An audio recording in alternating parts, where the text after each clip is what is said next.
I don't know if you can relate, but when I first purchased my home, which was about 12 years ago, I didn't really know what to expect. I was pretty young and I was just really excited to be a homeowner. I actually thought purchasing the home was the hardest part and that home ownership would just be a breeze. Now looking back, I wish I had known certain things that would have saved me money and caused way less stress. In this video, I want to share with you 5 lessons that I learned being a new homeowner so that you don't end up making the same costly mistakes as I did. If you're new to my channel, welcome. My name is Sonia Ramgopin and I'm a local realtor in the Durham Region, and I strive to provide content that will add value and education in the realm of real estate so that you can reach your real estate goals. If you have any comments or questions, please feel to reach out to me. I will leave all my contact information in the description down below. Also, if you would like to see videos on a certain topic, please feel free to comment and let me know so that I'll be sure to do that for you.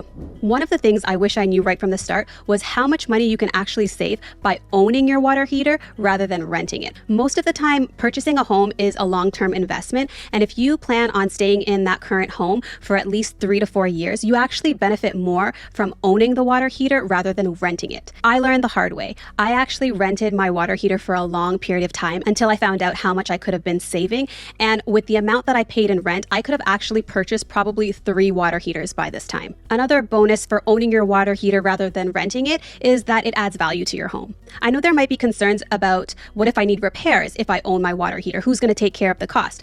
But what you need to know is that when you own your water heater, they do usually have warranty plans or protection plans that you can purchase so that in the case of any repairs that are needed, you're covered and you don't have to worry about anything. This brings me into the next lesson, heating and cooling insurance. Now, I really didn't know the importance of having heating and cooling insurance until something actually happened. It was a really cold winter night, and that's when my furnace broke down. We had no insurance and we had to get it fixed. So what did we have to do? We had to pay out of pocket. The amount of money that we had to pay for parts and labor was a huge bill. After dealing with this costly situation, we were adamant at finding a way on how to avoid having the situation happen to us again. So we found out that there are insurance companies that cover heating, cooling, plumbing, and electricity. So we decided to actually invest in getting one of those insurance plans. This way we were left with the peace of mind that if anything were ever to happen again, we were covered. Another great reason for having such a plan is that they usually provide a maintenance service so that they could do yearly servicing on your furnace or AC so that it's less likely that it will endure wear and tear over time.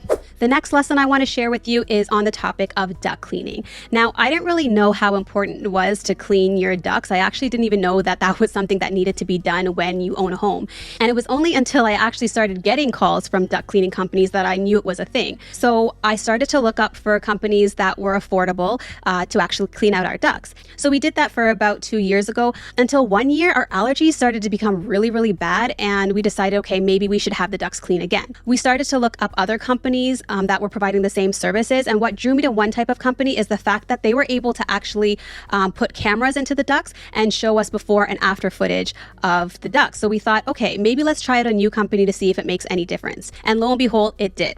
This type of service did cost a little bit more money, but let me tell you, it was so worth it. When we saw the pictures from the technician of the conditions of inside our ducts, it was nasty. I had purchased a newly construction home. So within those ducts, I saw soda cans, coffee cups, I saw mold and tons of other debris. It was absolutely disgusting. To think that my family and I were inhaling this dirty air for how many years was just disturbing. So the lesson that I'm teaching you here is to beware of what duct cleaning company you decide to choose. Do your research, and if you end up having to pay a little bit more, it actually is well worth it in the end. When we saw those before and after photos of the clean ducts, we just had that peace of mind that everything was actually clean.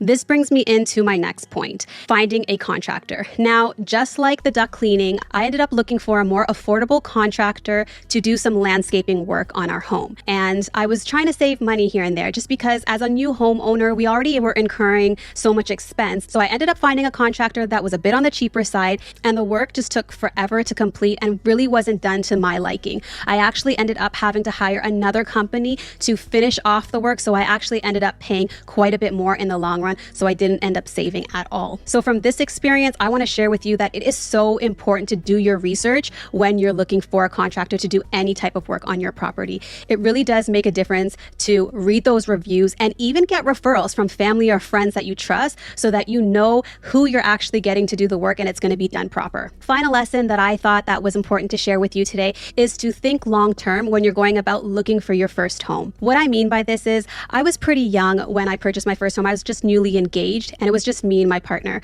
We were just focused on finding a space for the two of us. We always knew that a family is something that we wanted, but we didn't really cater to a home that would cater a family to the size that we wanted. So the reason why I'm emphasizing how important it is to think long-term is that purchasing a home, as I said before, is something that's usually a long-term investment. And it's really not that easy to just pick up and move. You're probably going to be stable with your job, comfortable with the environment, and there's other things that you have to take into consideration, like how much it will cost you to buy in the future, or what are the current market conditions? Is it appropriate to move right now? So these are the factors that you would have to take into consideration if you're not really thinking long-term goals. It's something to consider so that you don't end up regretting your first purchase. I hope my shared lessons will help you on your journey into home ownership so that you don't end up making the same costly mistakes.